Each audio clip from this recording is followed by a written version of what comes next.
안녕하세요. 저는 서울 양천구에 살고 있는 40대 초반의 이혼녀로 예쁜 딸아이 하나를 키우고 있습니다.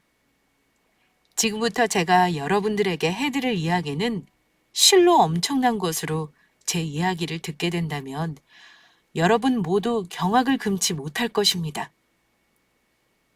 당하는 저도 이게 정말 현실로 일어날 수 있는 일들이 맞는지 의심이 들 정도였으니까요. 그만큼 충격적인 것이라 모두 마음을 가라앉히시고 천천히 제 이야기를 들어주셨으면 좋겠습니다. 그 사연은 바로 제 남편에 대한 것인데요. 아무리 바람을 비워 눈이 돌아 정신이 나가도 그렇지. 저에게 그런 짓까지 저지를 수 있었던 것인지 참으로 이해가 가지 않습니다. 남편은 의료기기 회사를 다니던 직장인으로 해외 영업 파트에서 근무를 하고 있었습니다. 그러니 업무상의 이유로 해외 출장을 다니는 것은 당연한 것이었고요. 짧게는 일주일, 길게는 몇 달간 해외에서 체류하며 지내는 것이 부지기수였습니다. 그래서 저와 딸아이 둘이 보내는 시간이 많았는데 그런 저와 딸아이에게 늘 미안해하며 더없이 다정했던 사람이 바로 남편이었죠. 그런데 그런 남편이 어느 순간부터 조금씩 변하더니 완전히 다른 사람처럼 바뀌어 가정과 딸아이에게 소홀히 하더라고요. 저를 무시하며 막대하는 것은 물론이고요. 변한 남편의 모습에 제가 속아서 결혼한 것은 아닌지 어찌나 억울하고 분통한지 딸아이만 아니었다면 당장 갈라서자고 말해도 모자랄 판국이었습니다. 이 아줌마 언제까지 집에서 빈둥빈둥 놀기만 할 거야? 언제까지 내 등에 빨대 꽂고 살 거냐고? 집에 있어봤자 뒤룩뒤룩 살이나 찌지 뭐 하려고 그래?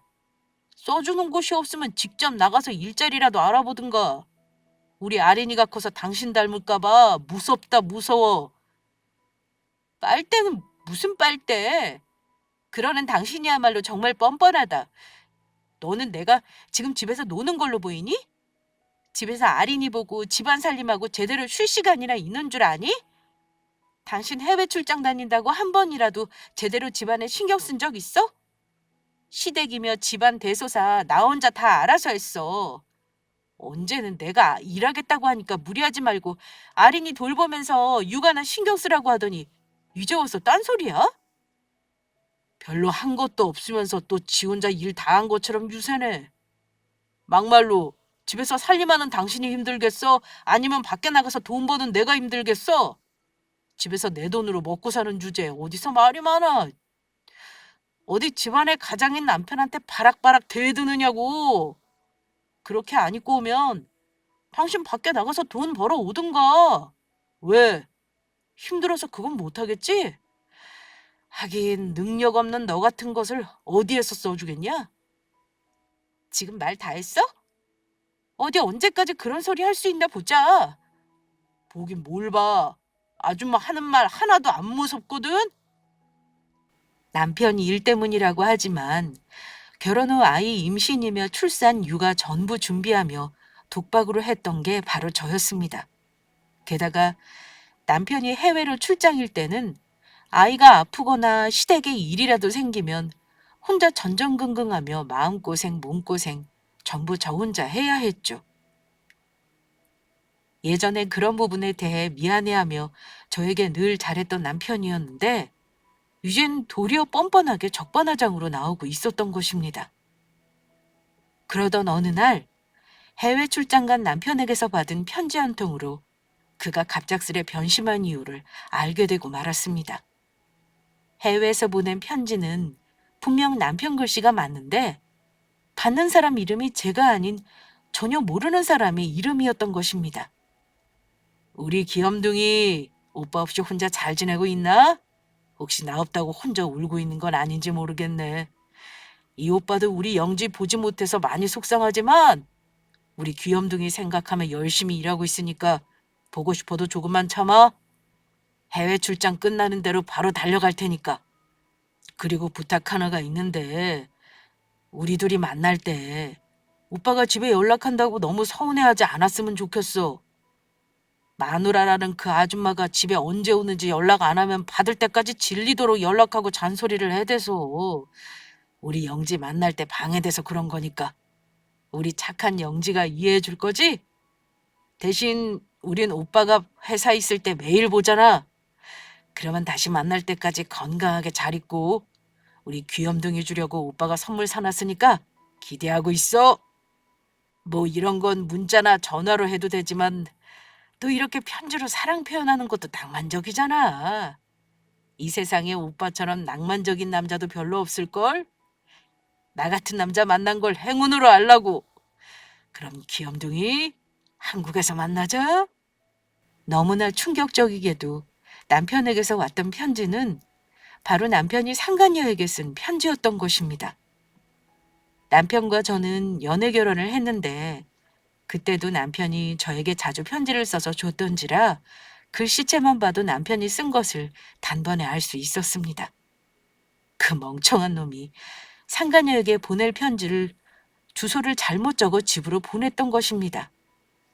갑작스레 변한 남편의 행동을 보고 의심은 하고 있었지만 정말로 그 죽일 놈이 저 몰래 딴짓을 하고 있었을 줄 몰랐습니다. 그것도 5살 딸아이까지 둔 애 아빠가 말입니다. 남편이 바람을 피운 사실을 안 순간 눈이 뒤집히며 당장이라도 해외에 있는 남편 놈을 찾아가 멱살이라도 잡고 싶은 심정이었습니다. 그래서 바로 전화해 따질까도 생각해 보았지만 아무리 화가 나도 현명한 판단이 아니란 생각이었습니다. 어차피 남편이 바람 피운 사실도 알았겠다. 더는 결혼 생활을 이어나갈 수 없는 것은 자명한 사실이고 그렇다면 남편과 상간녀에게 확실하게 복수를 해주고 이혼을 하자는 생각이 들더라고요. 그래서 일단 해외에 있는 남편은 한편으로 물려두고 그 애까지 딸린 남자와 바람을 피운 상간녀에 대해 알아보기로 했죠. 편지 내용으로 보아 같은 직장에 다니는 직원 같은데 그렇다면 남편과 바람을 피우고 있는 상간녀에 대해 알아보는 것도 어렵지 않은 일이었습니다. 저는 남편과 회사 동료이자 친한 친구인 명재 씨에게 연락을 했습니다. 남편과는 워낙 막역한 사이라 저도 몇 번 본 적이 있어 쉽게 연락을 할 수 있었던 것입니다. 그런데 남자친구에게 듣게 된 소식은 놀라움을 넘어 가히 충격적인 것이었습니다. 명재 씨, 안녕하세요. 저 범준 씨 안사람이에요. 안녕하세요, 재수 씨. 그동안 잘 지내셨어요? 네, 덕분에요. 다름이 아니라 한 가지 여쭤보고 싶은 게 있어서 연락을 드렸는데 혹시 남편 회사 동료 중에 최영지 씨라는 분이 계신가요?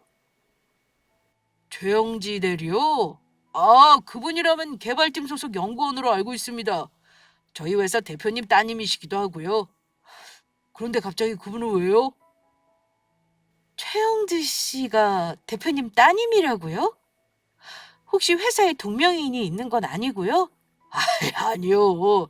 회사에 최영지 씨는 최대리 한 명이고 대표님 따님이라 모두가 아는 유명 인사인걸요.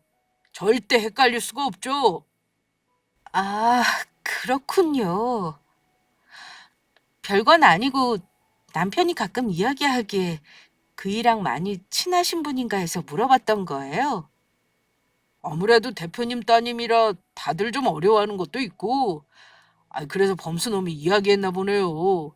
제가 알기론 두 사람 만나도 서로 인사만 주고받는 사이라 그렇게 친하지는 않을 겁니다. 네, 그렇군요. 알려주셔서 감사합니다. 다음에 한번 초대할 테니 언제 식사하러 저희 집에 오세요. 초대해 주시면 저야 좋죠. 제가 아린이가 좋아할 만한 선물도 사들고 가도록 하겠습니다. 그러면 다음에 뵙겠습니다. 명재 씨의 이야기 들어보니 두 사람 다 회사 사람들을 속이고 두도 면밀하게 만나고 있는 듯 보였습니다. 당연히 그럴 수밖에 없는 사이이긴 하지만요. 하지만 회사 대표 딸과 바람이라니 남편이 미친 게 분명했습니다. 그러다 들키게 되면 그 뒷감당을 어떻게 하려는 것인지 도무지 이해가 되지 않았죠. 그저 대표 딸과 바람까지 피우면서 당당하게 회사를 다니고 있는 남편의 간큰 행동에 어이가 없을 뿐이었죠. 그 후 저는 남편 회사 홈페이지를 통해 상간녀의 얼굴을 확인하고 그녀와 만날 준비를 했습니다. 며칠 후 전 회사 퇴근 시간에 맞춰 남편 회사로 찾아가 회사 안에 있는 카페에서 상간녀를 기다렸죠. 남편 회사는 중소기업이었지만 어느 정도 규모가 있는 탄탄한 기업으로 회사 건물 또한 빵빵했습니다. 어느덧 퇴근 시간이 찾아오고 한 10분 정도 지났을까? 엘리베이터를 타고 내려온 상간녀의 모습이 제 눈에 포착되었습니다. 상간녀가 회사 건물을 빠져나가는 모습에 저도 모르게 상간녀를 따라 회사를 나와 뒤쫓기 시작했습니다.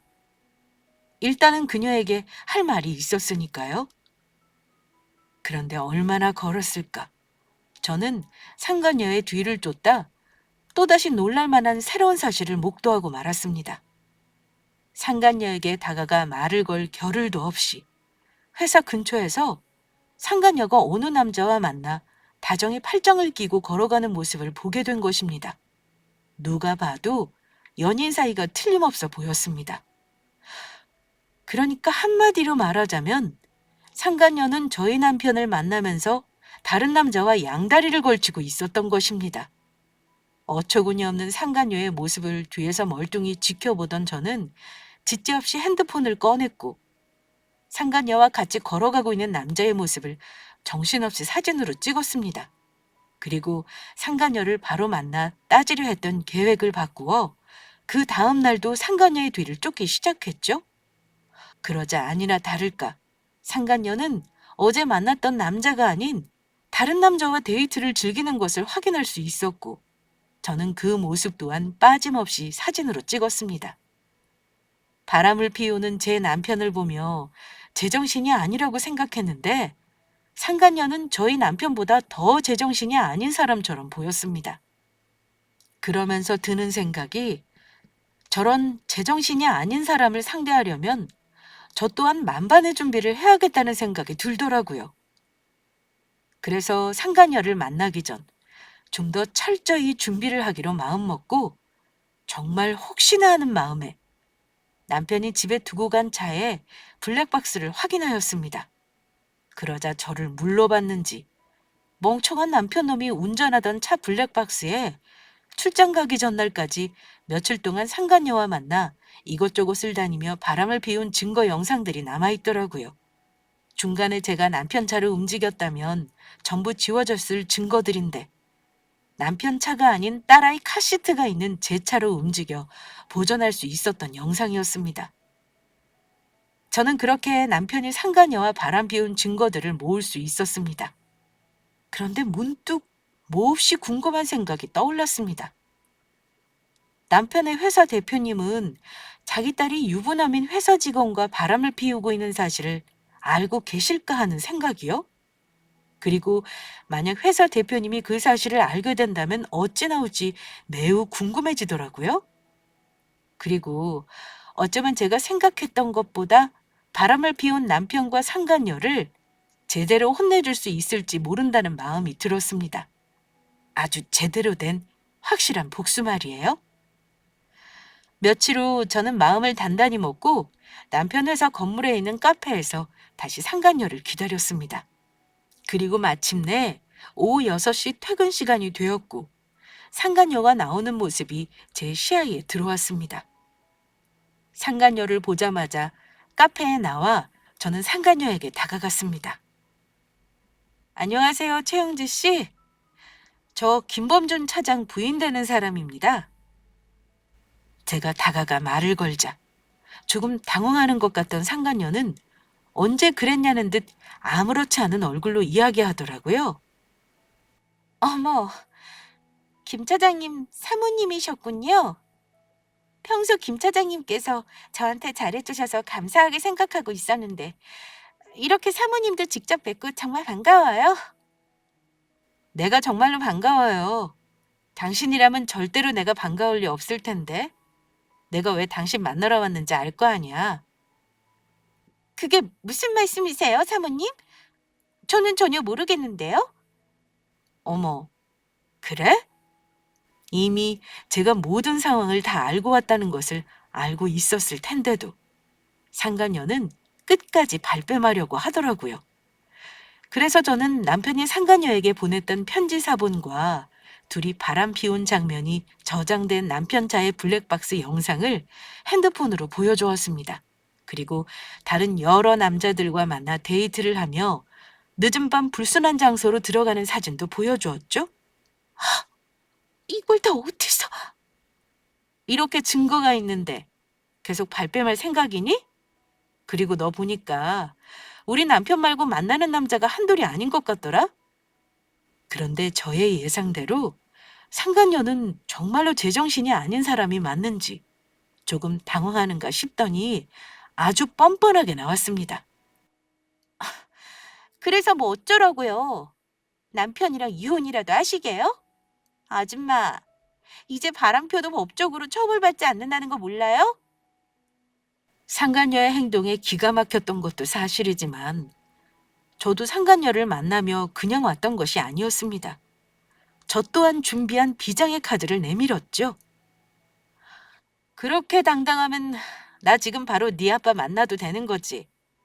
네 아빠가 이 회사 대표라며.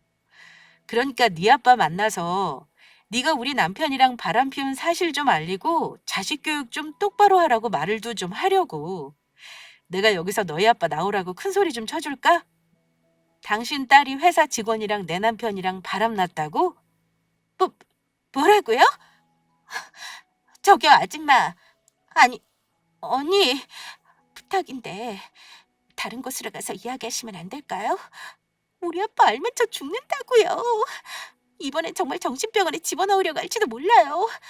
시키는 대로 다 할 테니 이렇게 부탁드려요. 아빠의 이야기가 나오자 제 예상대로 바로 꼬리를 내리는 상간녀였습니다. 아무리 생각해도 상간녀가 기겁할 일이긴 했으니까요. 제 딸이 유부남이랑 바람이 났다는 사실을 알게 된다면 가만히 있을 부모는 세상 천지에도 없었습니다. 게다가 대표 딸이 직원인 회사 유부남과 바람을 피웠다는 사실이 외부로 알려지기라도 했다간 회사 이미지가 실추다는 것은 물론 상간녀가 개발한 의료기기를 어느 누가 사고 싶어 하겠습니까? 사람들에게 콩가루 막장 회사란 소리밖에 들을 말이 없던 것입니다. 상간녀 입장에선 잘못하다간 아빠 회사에 막대한 손해까지 줄 수 있는 사태이니 다급했던 것입니다. 그런데 상간녀가 이야기하는 것도 그렇고 아무래도 유부남과 바람을 피워서 사고를 친 것이 한두 번이 아닌지 상간녀는 자기 아빠 이야기에 몹시 두려워하는 눈치였습니다. 회사와 멀찍이 떨어진 카페로 이동해 자리에 앉자마자 상간녀가 다급히 저에게 굽신거리며 사정했습니다. 제가 어떻게 할까요? 그 일, 아니, 김 차장님이랑 헤어지면 되겠어요? 돈을 원하시는 거면 얼마가 됐든 제가 구해서 드릴게요. 정말로 저희 아빠 알면 좀 큰일 나서 그래요. 이번에도 말썽 피우면 가만두지 않겠다고 하셨다고요. 호적에서도 파고 나중에 유산도 이런 아픔 상속해주지 않겠다고 했다고요. 저 돈 많아요. 얼마면 되겠어요? 얼마면 조용히 입 다물어 주실래요? 제가 상간녀에게 제일 먼저 들어야 할 것은 사과였습니다. 그런데 상간녀는 사과하기는커녕 자기 아빠한테 들킬까 어떻게든 제 입부터 막을 생각을 하더라고요. 그런 상간녀의 태도가 괘씸해 저는 참을 수가 없었습니다. 아직도 돈이면 뭐든지 해결할 수 있다고 생각하는 사람이 있다니 참으로 한심하더라고요. 내가 너한테 얼마를 부를 줄 알고 그런 말을 하니? 얼마든지요.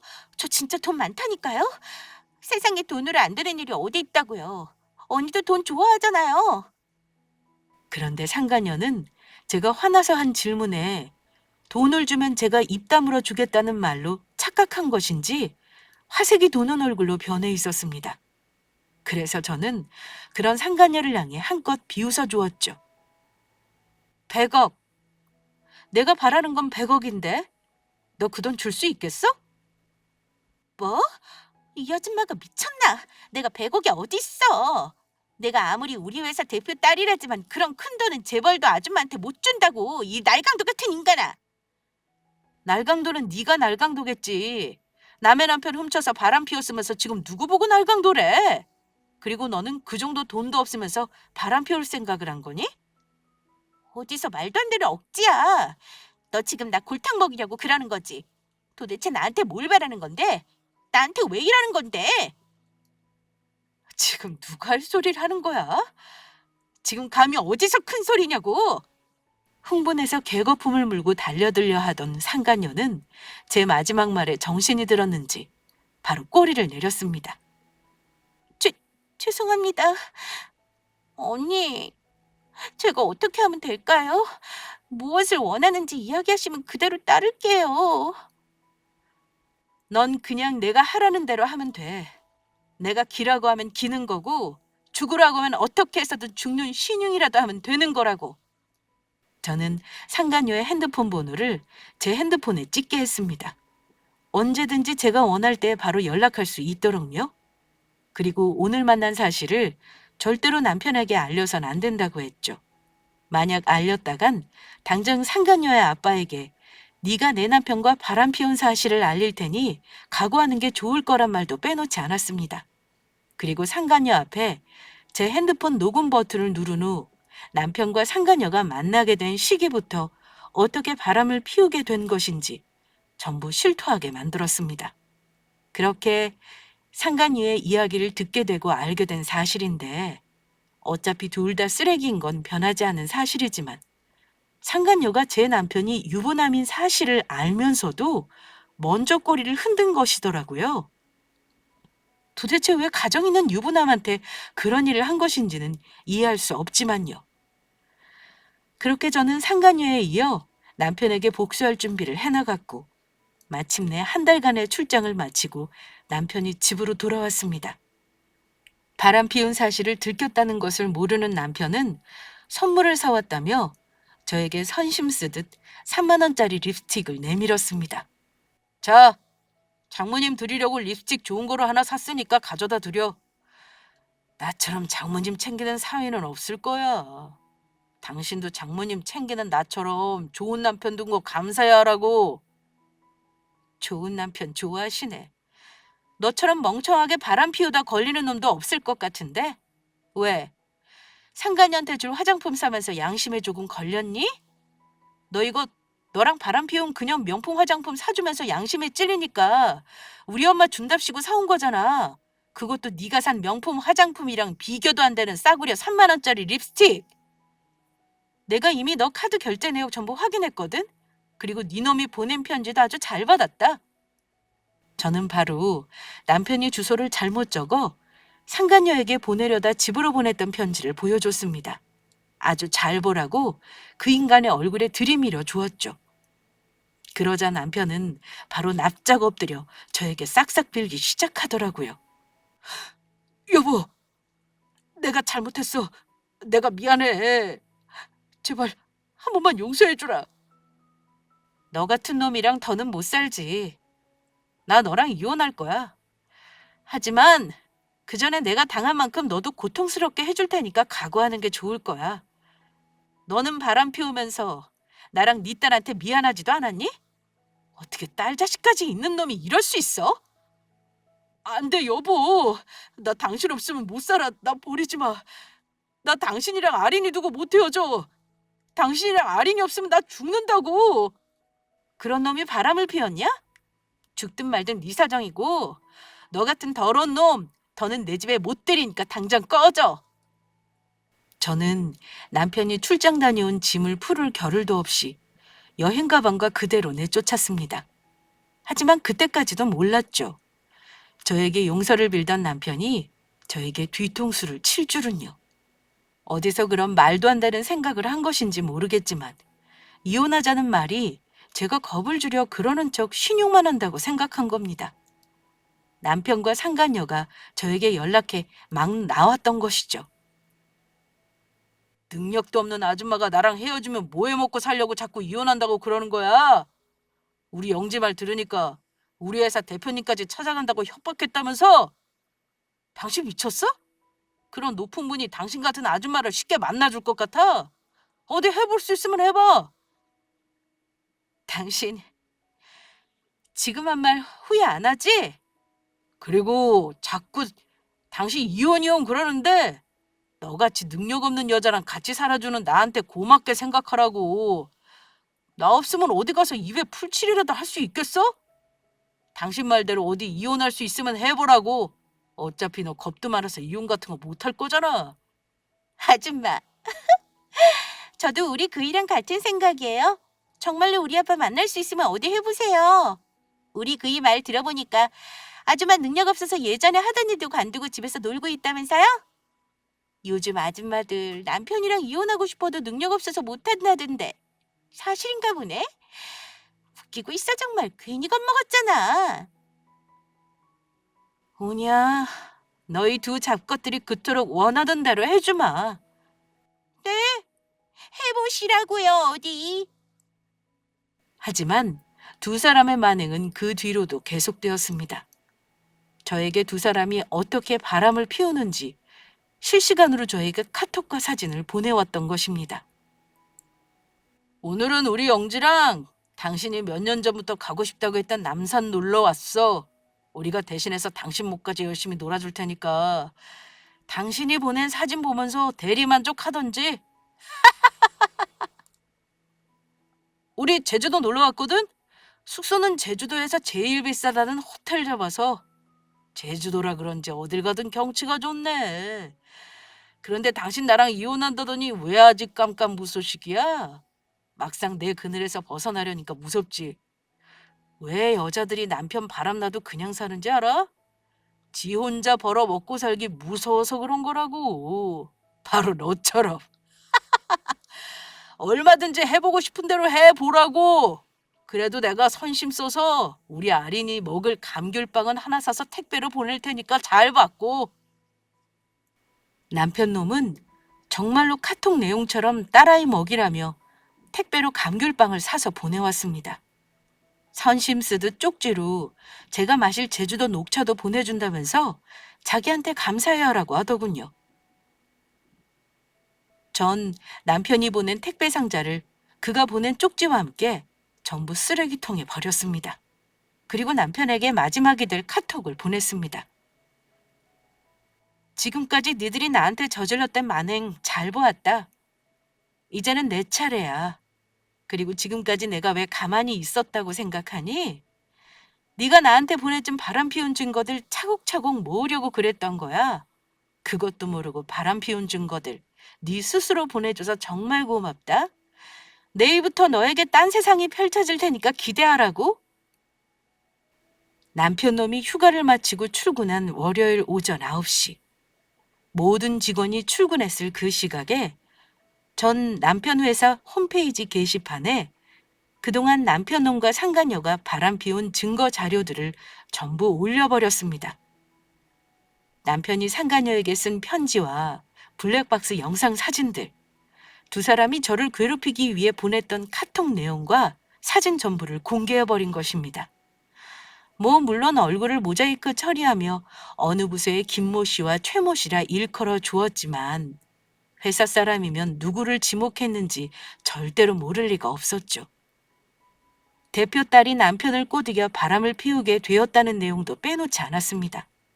그러면서 남편과 제가 이혼하게 되었으니 저희 가정을 깨뜨리고 제 아이에게 아빠까지 잃게 한 것에 대해 상간녀의 아빠인 회사 대표께서 책임지고 사과를 하라고 했습니다. 회사 대표께서 홈페이지에 공식으로 사과문을 올리고 용서를 구하지 않는 이상 절대로 용서해주지 않을 거라고 했습니다. 그렇지 않으면 이 모든 사실을 공론화할 것이라고 알렸죠. 게시물은 5분 만에 사라져 일이 크게 번지진 않았지만 그 파장은 실로 엄청났습니다. 바로 제가 원하는 대로였죠. 얼마 지나지 않아 게시물에 남긴 제 연락처를 보고 남편 회사 대표 비서실에서 연락이 왔으니까요. 대표께서 저희 집에 직접 찾아와 저와 이야기를 나누고 싶다는 것이었습니다. 그래서 그날 바로 남편 회사 대표와 저희 집에서 만나게 되었습니다. 저희 딸 때문에 김 차장의 아내분과 어린 따님께 큰 상처를 드려 죄송합니다. 전부 딸아이를 잘못 키운 제 탓입니다.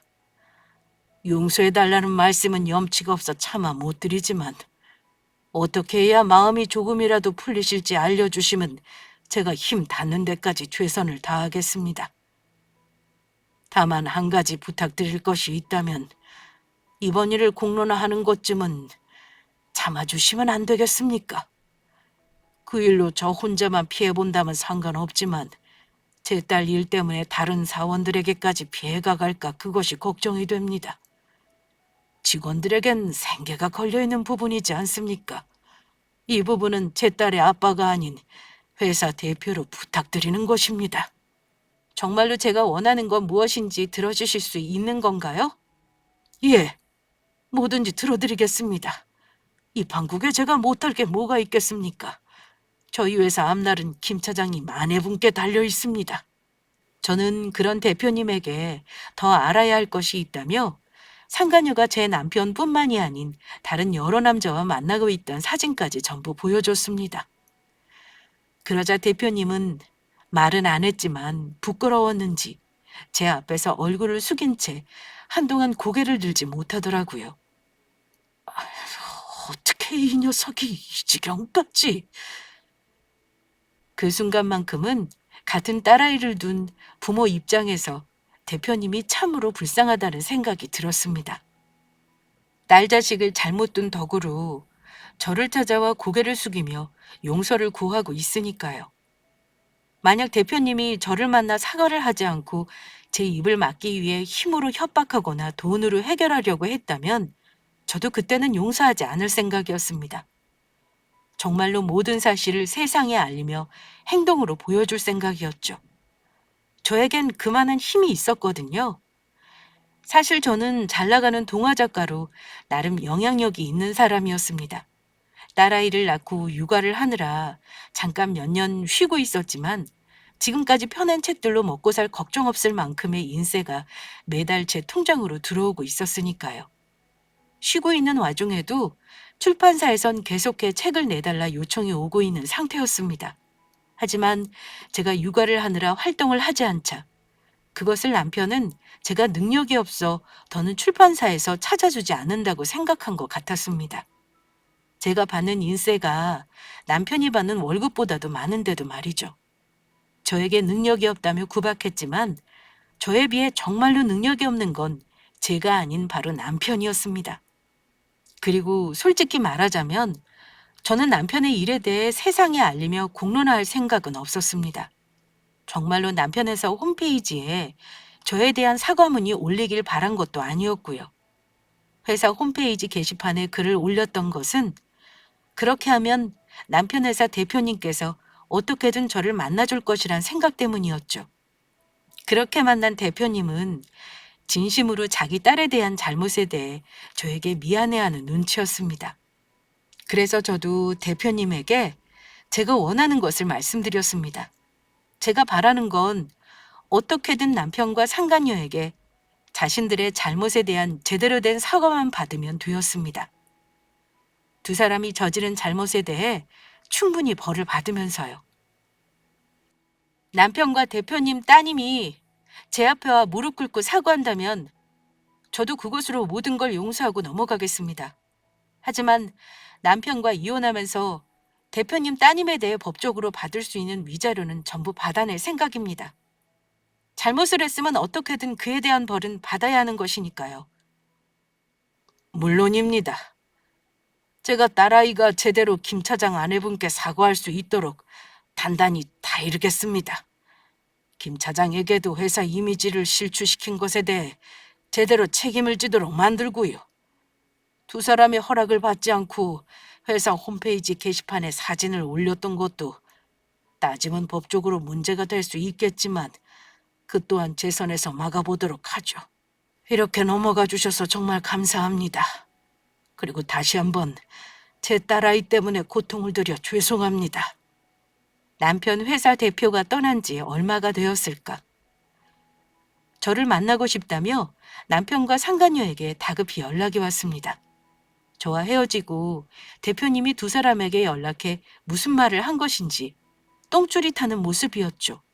그래서 저는 제발 만나달라며 당장 죽을 것 같은 목소리로 저에게 애원하는 두 사람을 구경도 할 겸 기꺼이 만나주기로 했습니다.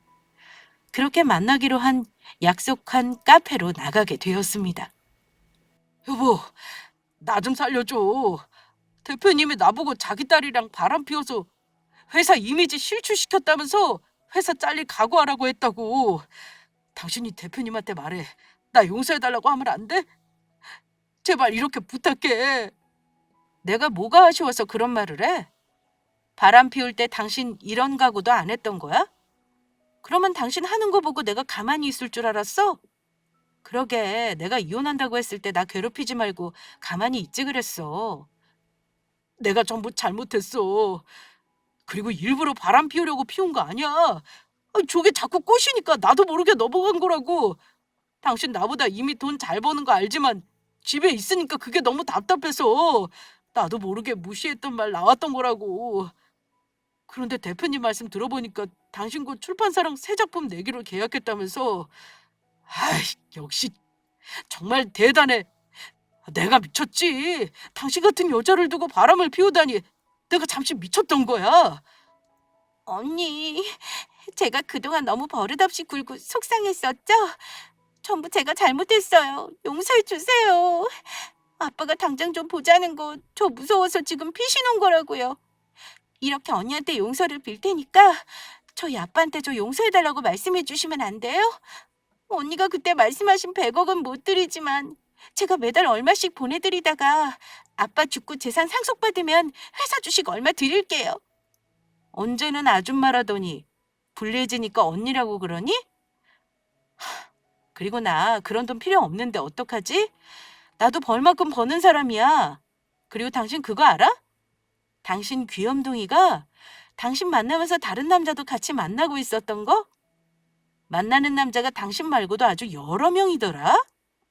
그동안 저만 알고 있던 상간녀에 대한 진실을 남편에게 폭로하자 상간녀는 생각지도 못한 것인지 몹시 당혹스러운 눈치였습니다. 바람이라뇨? 무슨 터무니없는 소리세요? 당신 그게 무슨 소리야?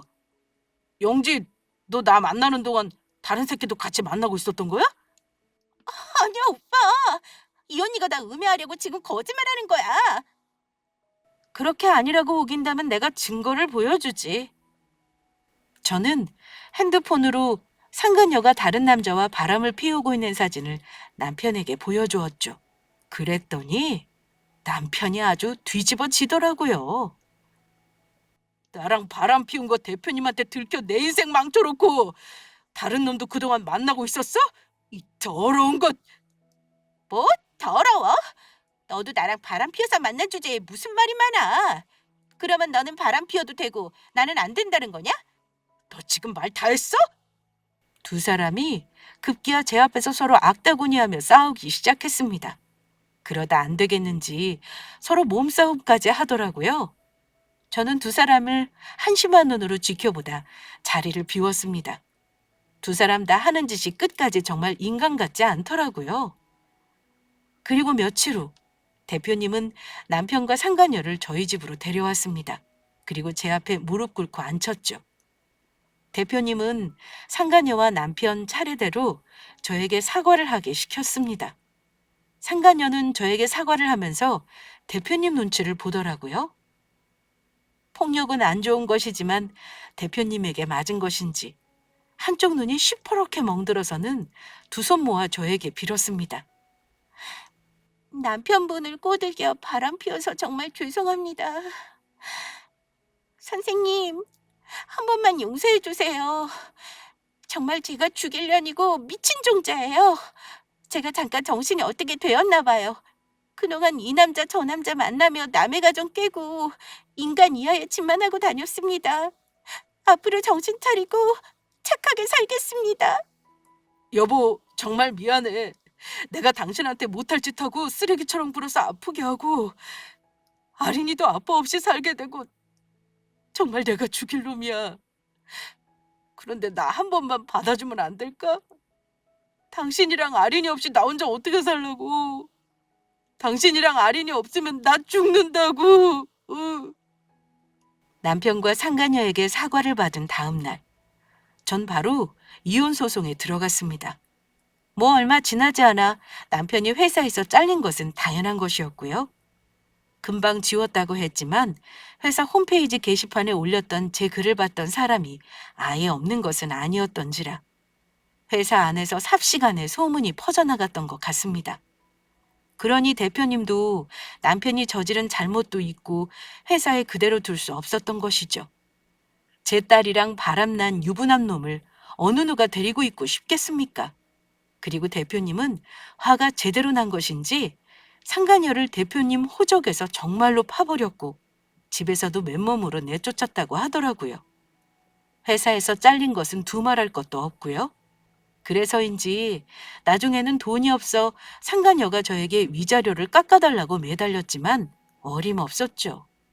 남편과 상간녀에게 이런 한 푼 깎지 않고 제대로 위자료 받아냈습니다.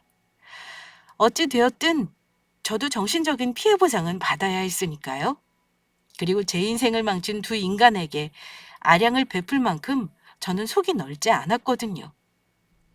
저와 이혼한 남편을 보고 시부모님은 화가 많이 나셨는지 집으로 찾아온 그 사람을 알아서 살려면 내쫓으셨다고 해요. 그동안 해외로 일을 나가는 남편 때문에 저 혼자 고생하는 모습을 두 눈으로 직접 지켜보신 시부모님이었으니까요. 남편과 이혼하면서 재산 분할을 했지만 저는 별로 손해볼 것이 없었습니다. 지금 살고 있는 아파트도 어차피 결혼 전 제가 산 제 명의로 된 아파트였고 나머지 모은 재산들을 나누어 봤자 시댁이 힘들 때마다 빌려간 돈이 있어 남편이 가져갈 재산은 하나도 없었으니까요. 남편과 상간녀 모두 다른 회사에 취업하려 노력도 해보았지만 이미 동종업계에서 소문이나 받아준 곳이 없었고 더군다나 상간녀는 이미 업계에서 안 좋은 소문이나 여러 회사에서 손절을 당한 상태였다고 합니다. 남편은 입에 풀칠이라도 해야 하는 상황이라 막노동 일을 시작했다고 들었습니다. 이후 상간녀의 소식은 알 수 없었는데 아주 예상치 못한 뜻밖의 곳에서 마주치게 되었죠. 제가 책을 출간한 후 출판사에서 저에게 대접을 하겠다며 예약한 식당에서였습니다. 음식이 나오기 전 화장실에 가기 위해 나온 길이었는데 화장실로 가는 길 직원 휴게실로 보이는 곳에서 누군가 혼나는 소리가 들려 저도 모르게 목격하게 된 것이죠. 영주 씨, 전에 알바하던 카페랑 편의점에서도 일 못했다고 잘렸다고 하지 않았어? 오갈 곳 없다고 해서 여기서 먹고 자고 하면서 일하게 해줬으면 맡은 일이라도 잘해야 할 거 아니야. 이렇게 매번 그릇게 먹고 설거지도 엉망으로 하고 그리고 왜 여자 손님들이랑은 자꾸 싸우는 건데? 내가 고객님들 쓰시는 화장실은 쓰면 안 된다고 했지. 그리고 왜 자꾸 어린 남자 직원들에게 주파를 던지는데? 남자 직원들이 영지 씨 얼마나 부담스러워하는지 알아? 이러다 영지 씨 쫓겨나는 수가 있어. 점장님, 앞으로는 그런 일 절대 없게 할게요. 저 열심히 일할 테니까 쫓아만 내지만 마세요. 여기서도 나가면 저 정말 갈 곳 없단 말이에요. 이번이 마지막 기회야. 주방 안에서 나오지 말고 그릇이나 잘 닦으라고. 그렇게 직원 휴게실에서 나오는 상간녀와 저는 우연히 마주치고 말았죠. 당신 여기까지는 또 어떻게 알고 온 거야? 식당이 이야기해서 나 내쫓으라고 말하려고 찾아온 거야? 나 거지처럼 사는 거 보니까 아주 꽃이지? 좋아 죽겠지? 잘못해서 집에서 쫓겨났으면 정신 차리고 똑바로 살아. 남한테 괜한 화풀이 하지 말고. 전부 네가 잘못해서 벌어진 일을 누구 탓을 하는 거야? 나 망한 거 보니까 좋니? 왜? 여기까지 찾아와서 나한테 지랄인데. 영주 씨, 지금 거기서 뭐 하는 거야? 왜 또 손님한테 시비 걸고 있냐고. 그분 오늘 우리 음식 예약해서 오신 VIP 손님이라고. 사장님도 신경 써서 모시라고 했단 말이야. 지금 가게 망하라고 고사라도 지내는 거야? 정말 잘리고 싶어? 당장 손님께 사과드리지 못하겠어? 정말 죄송합니다. 너그럽게 용서 부탁드립니다. 주제도 모르고 까불어서 죄송합니다. 넓은 아량으로 한 번만 용서해 주세요. 본인이 뭘 잘못했는지 돌아보면서 앞으로 정신 차리고 살도록 해. 가정 있는 남자 건드렸다가는 너처럼 되는 거니까 먼저 인간부터 되라고. 알겠니? 다시 만난 상간녀는 아직도 정신을 못 차렸는지 이제는 되지도 않는 남자들까지 건들려고 하며 여전히 사고를 치고 있는 것 같았습니다. 하지만 저의 충고한 소리가 억울했는지 제가 화장실로 가는 길 뒤에서 흐느껴 오는 상간녀의 목소리가 들리더라고요. 원수 같은 상간녀이고 내 딸은 아니지만 딸을 가진 엄마 입장에서 제대로 인생을 잘 살았으면 하는 마음도 들었습니다. 그리고 남편과 이혼 후 1년이 조금 흐른 지금 저와 딸아이는 잘 먹고 잘 살고 있습니다. 딸아이도 아빠가 없는 생활에 제법 잘 적응해 나가고 있고요. 저는 현재 동화 작가로 왕성하게 활동 중입니다. 집안의 가장이 되었으니 딸아이를 위해 나름 열심히 살려고 노력 중이라고나 할까요? 다행히 얼마 전에 출간했던 책이 반응이 좋아 재판까지 들어간 상태입니다. 아이까지 같이 낳고 산 사람이라 남편과 이혼 후 괜찮다고 한다면 거짓말이겠지만 나름대로 상처를 잘 이겨내며 마음도 잘 추스르는 중입니다. 그리고 무엇보다 제가 힘을 낼 수 있는 건 제 곁엔 제가 세상에서 제일 사랑하는 소중한 딸아이가 있어서입니다. 무탈하게 예쁘게 잘 자라주는 딸을 볼 때면 누구보다 행복한 엄마란 생각이 든답니다. 앞으로도 딸아이와 힘내서 잘 살아보도록 하겠습니다. 끝까지 제 이야기를 들어주셔서 감사합니다. 그러면 이만 줄이겠습니다. 감사합니다.